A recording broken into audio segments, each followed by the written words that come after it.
Байқасаңыздар, бүгін осындай керемет жақсы іс-шара өтуде. Dandelion компаниясының міне 5 айдың ішінде өткізіліп жатқан үшінші ең үлкен іс-шара. 60 мыңнан астам партнерлар кетті. 7 автокөлік беріліп, 2 пәтер беріліп жатыр. Және де қанша айфондар сыйлыққа беріліп жатыр. Бүгін қазір үшінші іс-шара өтіп жатыр. Сол іс-шарадан көрем дейтін болсаңыздар, жүріңіздер.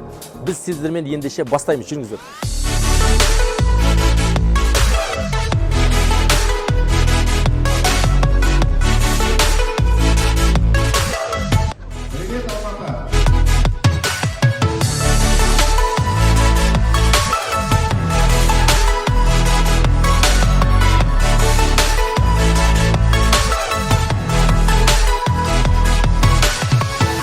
Зарядила, да, зарядила?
Спасибо всем большое, что вы есть!